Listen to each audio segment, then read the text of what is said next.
Welcome to the Life Unlimited podcast with Larry Heller. You deserve complete financial advice so you can confidently live your life your way, for life. Now, let's get into this week's podcast episode. Hello and welcome to another Life Unlimited podcast with your host, Larry Heller. Now, we're 150 episodes in, Larry, and I think we should talk today a little bit about what you have learned. So where do we begin today? Well, I'm actually going to go back and I'm going to kind of relay a story that, it's surprising. We're wealth managers, financial advisors, registered investment advisors, fiduciaries, but still people don't really understand what we do. So I think today would be a great opportunity for me to do a podcast to really explain what we do. I had an attorney who came to me a couple of weeks ago and say, Larry, I'm looking to retire. I'm not sure how much money I can spend. I may want to buy a second home. I don't know how much I can afford. Is that something that you do? And I said, really? You told me for 10 years and you didn't know that that's really the crux of what we do. And he sat in with meetings before. So if he wasn't really sure, I think there's a lot of people out there that really don't know what a financial advisor does. And a lot of people are financial advisors, whether you work for a big brokerage firm or you're independent and you work for, so there's a lot of different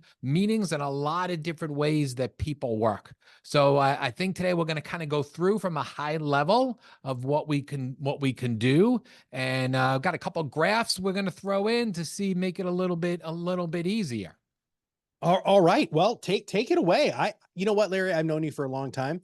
I can't wait to hear how you describe everything that you do. I guarantee you I'm going to take some good stuff home from this. Okay. So the first graph right here kind of really gives a little bit of a high level of what we do. And you can see the bottom of this triangle is financial planning.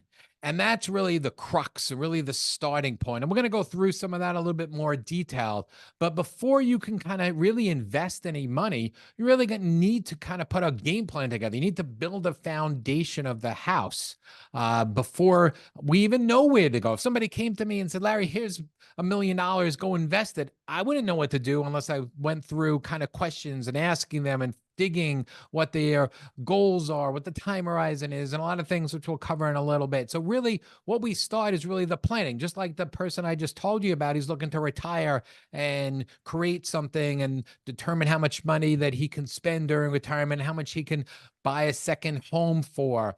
So all those type of things, go into the financial planning, and that's really where we start. We'll go through the financial planning and the cash flow and all of that before we even talk about investments.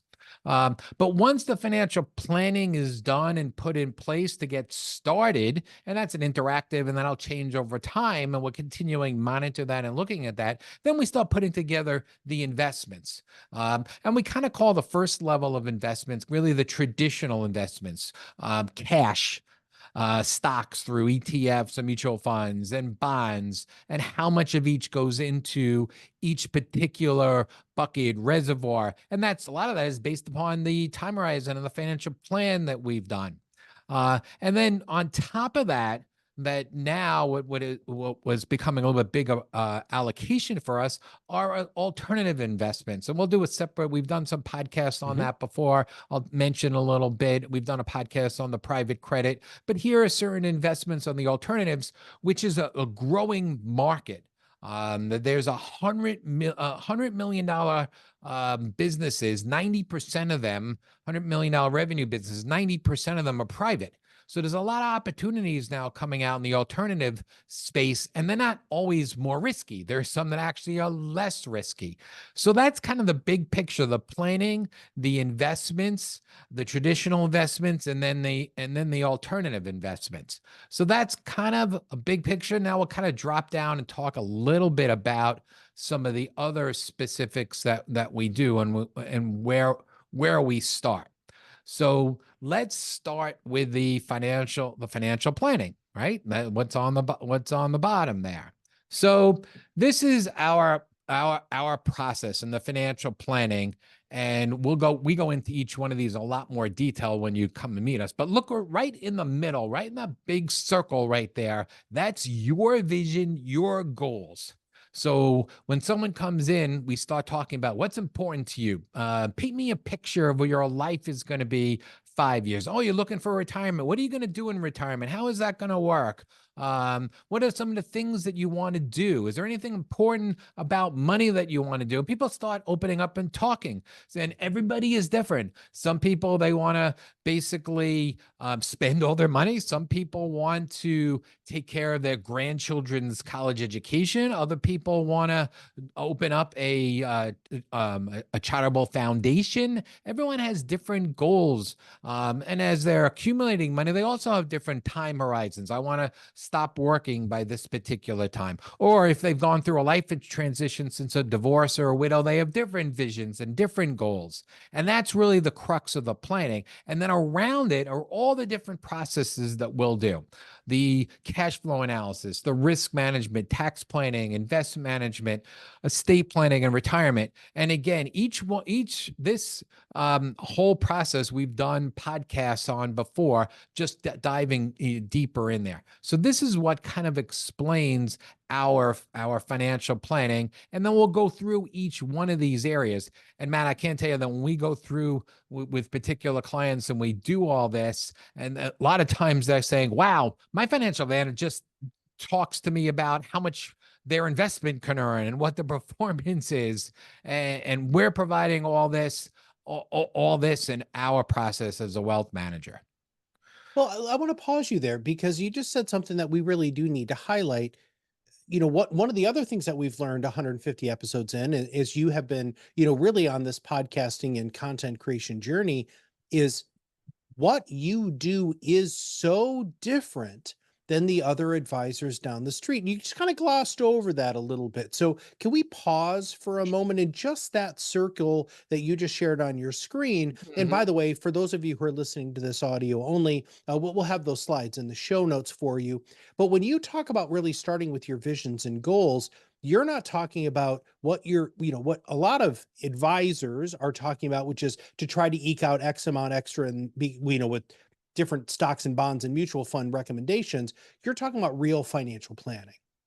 Right. We're talking about, what's important, becoming, relatable, because that's what they want to do. I mean, the whole show is called Life Unlimited. So we want to kind of get to them. That my goal is that each one of our clients can really enjoy life, not worry about the investment side, and create a strategy and create a planning that they can, if they're working, work, and then enjoy their family and make sure that they're comfortable, that their plan is in place, that they could do that. Matt, I can't tell you how many people come into us and they say they want to retire, they want to buy a second home, but we can't afford it. We can't do this. And when we go through all the numbers, their eyes open up and say, I didn't know that I can be able to do that. You would think it'd be just the opposite, that people would think they want to spend more than they really can. But it's not that. People are nervous. So unless they see the numbers here, they can go through the rest of their lives and sometimes in retirement, not doing the things that they want to do, not traveling, not buying that second house, not spending time with their grandkids because they don't think they have that kind of money. And that's the whole idea of Life Unlimited. And that's the whole idea of what we do. And that's the reason why we do that. And of course, yes, you need the investments, you need the tax planning, you need the retirement planning for you to get to that stage. So what are some in this process? You had just said, okay, can I buy a second home or do I have enough to retire? What are some of the other questions that you generally hear in this introductory meeting? Well, it's interesting. So Reddit did a whole analysis about what are the top questions that they see on their website about people, what they're looking for. And it's not just, how can I make more money from my investments? Well, a couple of them kind of hit me off the top is, what do I do with an expected inheritance? Can I buy a vacation home? Just like I said up front with my client, that's what a lot of people are thinking out there. They want to be able to do that. And the second question is, what might a safe retirement look like? Again, the same type of thing. That's what people want to know. They want to know if they can enjoy retirement. They want to know if they can buy a second home. And then another question is, what benefits could I get if we combine our retirement accounts and business accounts into one place? We'll talk about that on a future podcast about that. But the first two kind of hit home, and that's kind of what we do and what we create. And that's what people are looking for. And that's what we're going to provide. All right. So financial planning is at the bottom of this Heller pyramid. The second is traditional investments. Where do we go from here? Yeah. So the first thing that when we we're going to look and invest is talk about some of the things that we talked about in the discovery and the planning. But we want to know, okay, what is your time horizon? What is your tax bracket? What are your liquidity needs? What are your risk tolerance, which is such a big one, because if somebody comes in, they say, well, I'm very aggressive or I'm very conservative. It's so nebulous. It's so different than everyone else. So we have a 25 questionnaire that really determines what their risk is. And we've been using that questionnaire for 20 years. And it has been extremely accurate, because we know if we go outside of some of these answers here, when we're putting together the traditional investments, they won't stay the course. So even though we've come up with somebody and they showed us you should be kind of conservative and only have, let's say, 40% of your money in things that fluctuates on the stocks, but they wanted to be more aggressive and they went higher because that's what they wanted. But yet when we went through some of those dips, they panicked and they got really, really nervous and they didn't stay the course. And what we want to make sure that if there's anything invested in things that are going to fluctuate, because the stock market will fluctuate over times, it will go down over short periods of time. We want you to be able to stay the course. So knowing all those inputs and then knowing the time horizon, when are they going to need the money? Are they going to need the money to buy a house in a year from now? We had a client come in the other day and they're thinking about buying a house, but they want to make shortly, but they want to make more money than just keeping the money in the bank. And I try to explain to them, you don't want to take that risk, because if we go through one of those timeframes and nobody knows when it's going to be, when we go through a correction, you don't want that to be down when you want to go ahead and buy a home. So that kind of gives us the framework to determine how much money do you need in short, liquid, cash? How much can you put in fixed income? How much can you put into the stock market, so we can create a diversified portfolio that'll maximize your return and minimize your risk over the course of your life? Okay. All right. Anything else on traditional investments? No, I mean, again, we have numerous podcasts go into the 150. You can go find some of the podcasts before. We have them sorted on our YouTube page, or you can go into our online to listen them too. So we all have plenty of them on the traditional side. So now we've kind of like added over the last few years some of what we're calling alternative investments. We just re-released a podcast that we did a while back on private credit. So the question now becomes is, why go into the alternative investments and who are they for? Hold on. Can you define, I'm sorry, I think people understand the definition of traditional investments. Can you actually define alternative investments? Right. So so a traditional investments is something that let's say is on the market. So if you invest in something, there is a price that you can get anytime during the day. It's totally liquid. You can buy, you can sell that. So a mutual fund, an ETF, a treasury bond, a money market account, a CD, those are all traditionals where you can see the investment. You can see it on your anytime by going into the system, and there's always a market for that. So that's really the traditional. The alternatives are something kind of outside of that. It's really investing in what we're calling private equity, private companies, or private credit. So like I said off the top of the show, there's 90% of companies that have over 100 million are private. So how do you invest in some of these private companies and not companies that are just listed on the stock exchanges? And how do you take advantage of some of these and some of the returns that you can get? So there are certain requirements, especially on the private credit, a private equity, net worth and credit and eligibility. So there are some other caveats that you have to have, and it's not for everybody. Some of these are not totally liquid. You may have a longer term a lock-in period, or you may have a 1-year lock-in with a small penalty, or you may not be able to get out of the investment on a 1-day notice. You may only be able to get out of it quarterly. So there's a little bit of a difference there. Some of them may have more risk. Some of them we think have less risk. So they're not public investments, they're private investments, and they're not offered to everybody. So by working with, with firms like ours, we have access to these private equity and private credit deals, and that we can get a little bit more return, but also diversify a little bit from the traditional investments. So the private credit, like I said, we just did a whole podcast on that. Currently, the rates of return are higher than what are sitting in the money market for a little bit more risk. So listen to the private credit podcast to learn more about that and to see if that's a right investment for you. All right. With all of this said, with the three, tiers that you're talking about, your process, who do you work with? Yeah. So as I mentioned before, we're working with people that kind of want to have a financial plan, a game plan. A lot of times it's a life transition, like I said, closing in retirement, but not necessarily.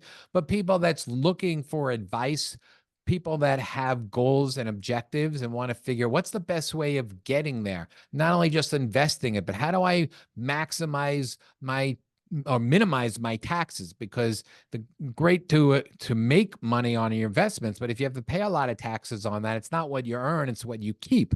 So we also coordinate anything that we do, or coordinating that with your account. So the people that we're trying to help are people that are looking for some advice on the planning side, whatever that may be. So we have a few different certified financial planners. One of them works a lot with with unfortunately women, widows, and divorce, retirement clients. Even business owners need some planning. We're going to do the next podcast on some of the business owners and some of the specifics. The specific side by that. But again, a big portion of our clients are those that are closing in on retirement, transitioning to retirement, because what we found, when you are in retirement, it's a whole different mindset than if you are before retirement. So your investment strategy should change, but also your risk now may need to change, because now there's no more money coming in the door. So you may be a little bit more conservative and not want to hold the course. So again, it doesn't make a difference how much money that you have when there's no more coming in. And we go through these ups and downs. How do you protect yourself from that so you don't have to worry about those ups and downs? We've done another podcast on our reservoir strategy, which really talks about that. So, those are the kind of clients that we're looking for. We work on a fee only basis. Our kind of minimum is $1 million. A lot of our clients are probably in the $3 to $30 million range as far as net worth. So those are kind of the clients that we can help. They have planning issues and looking for some help along those areas. All right. You just talked about fees. So how deeply do you want to go into that on today's show? Yeah, so I'm going to touch on this because we just talked to a prospect, and we started to talk about what our fees were, and our fees are really transparent. We have a fee schedule. We make a percentage of the assets that we manage, and it's declining scale as your assets grow. Each quarter, the fee comes out of your statement, and you see the line item right on there. So we were talking to a prospect, and they were deciding whether to come aboard or not, and so I asked them, "Are you with somebody? What are you paying?" And they're like, "Well, we don't know." we looked at the statement, we couldn't figure it out. We tried to talk to them and they said, well, you're not paying for this, you're paying for that, you're paying for this. They didn't even have an idea of what they were paying. So I'm like, well, we're clear, transparent. So you want to, compare and do that, you can. So that's part of our strategy here, is that everything is totally transparent. As clients do well and the assets grow, that our fee will go up. And if we recommend a change, there's no upfront commissions, there's no cost. We're recommending a change because we think it's in your best interest. Yeah. All right. Fiduciary. So this is a word that is thrown around all over the place, and you actually talked about it at the beginning of the show. Do you want to take a minute and explain what that is before we wrap up today? Yeah. So a fiduciary legally must give their clients the best options available depending upon their needs and the options, regardless how it affects their own bottom line.